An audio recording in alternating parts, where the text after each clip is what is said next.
When we talk about the wars waged by Ibn Abdul Wahhab, his defenders claim that he only engaged in defensive wars because others were attacking him first.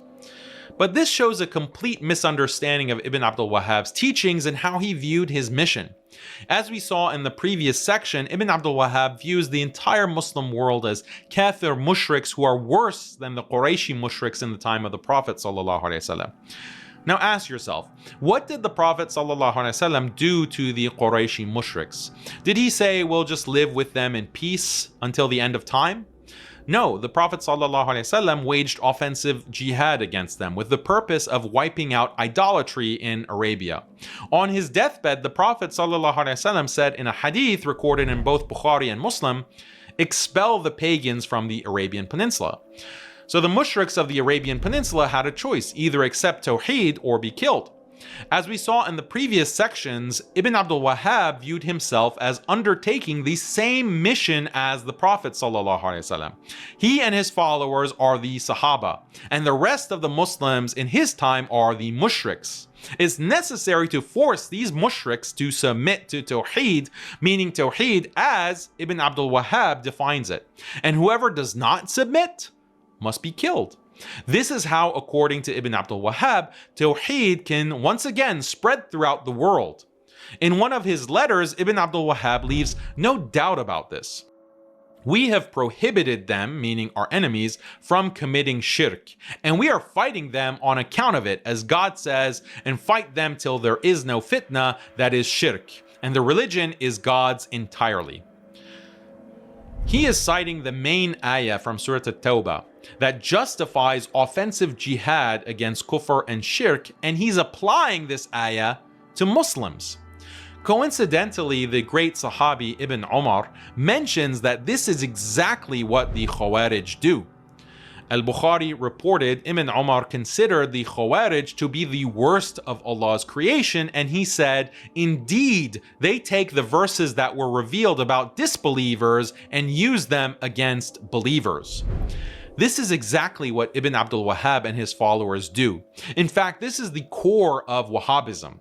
So if you understand Ibn Abdul Wahhab's teachings, you understand he's engaged in war against Muslims that he had unilaterally declared to be mushriks.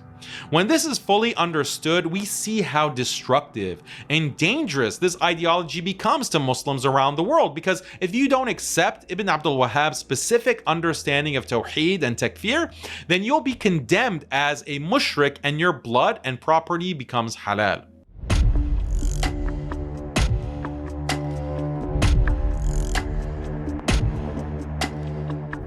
Now, Ibn Abdul Wahhab apologists will argue that I've misunderstood Ibn Abdul Wahhab's teachings. So let's bring an authoritative perspective to weigh in.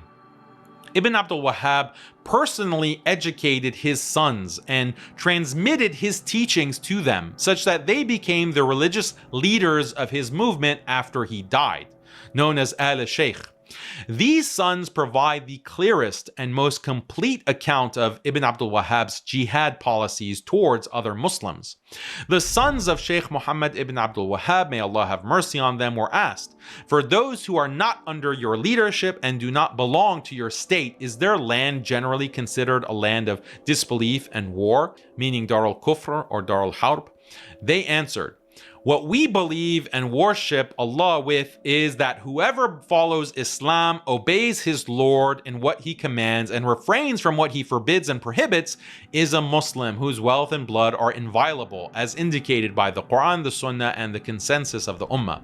We don't declare anyone who follows the religion of Islam as a disbeliever merely because they haven't joined our domain and state. Rather, we only declare as disbelievers those whom Allah and His Messenger have declared disbelievers. Whoever claims that we takfir people generally, or that we obligate migration to us for those who can practice their religion openly in their own lands, has lied and fabricated against us. This sounds exactly like the quote we read earlier. They're denying that they do mass takfir or command jihad. But look at what they say immediately after this. However, as for those who have received our call to Tawheed and the observance of Allah's obligations, but refuse to accept it, persist in shirk, and neglect the obligations of Islam, we takfir them, fight them, and launch raids against them, even in their own domains. So here they clarify, whoever has received our call and rejected it. This means whoever rejects Ibn Abdul Wahhab's call, meaning he rejects Ibn Abdul Wahhab's definition of Tawheed and everything that comes with it, then they takfir that person and launch offensive jihad against them. So this clarifies what the earlier part of the quote means. When they say we don't mass takfir the Muslims, this is nothing more than a cheap word game. They don't mass takfir the Muslims, but they define Muslims as only those who accept the Najdi dawah of Ibn Abdul Wahhab. Everyone else who calls himself a Muslim, meaning the vast majority of the ummah, is actually a mushrik in their eyes, not an actual Muslim. They continue, everyone we have fought has received our call. What we're certain of and believe is that the people of Yemen, Tihama, Mecca, Medina, the Levant, and Iraq have received our call and understand that we command sincere worship of Allah alone and denounce what most people practice, associating partners with Allah by supplicating to others besides Allah, seeking their help during hardships and asking them to fulfill needs, and seeking relief from distress. We command the establishment of prayer, the giving of zakat, and adherence to all Islamic obligations. We forbid indecency, evil acts, and all forms of innovation. Such people do not need to be invited before being fought, as the Prophet ﷺ raided Banu al-Mustaliq while they were unaware and attacked the people of Mecca without warning or invitation. So the sons of Ibn Abdul Wahhab explain that according to their father's doctrine, most apparent Muslims are actually kafirs, and that it's necessary to wage an offensive jihad against them, killing them and taking their wealth. They have no excuse of ignorance because they have already heard about Ibn Abdul Wahhab's teachings. Those who are disbelievers include the apparently Muslim people of Mecca, Medina, Yemen, Syria, and Iraq. Another early Wahhabi scholar includes the entire Ottoman Empire. The second matter is disbelief in what they worship other than Allah, and the meaning of that is takfir of the mushrikeen.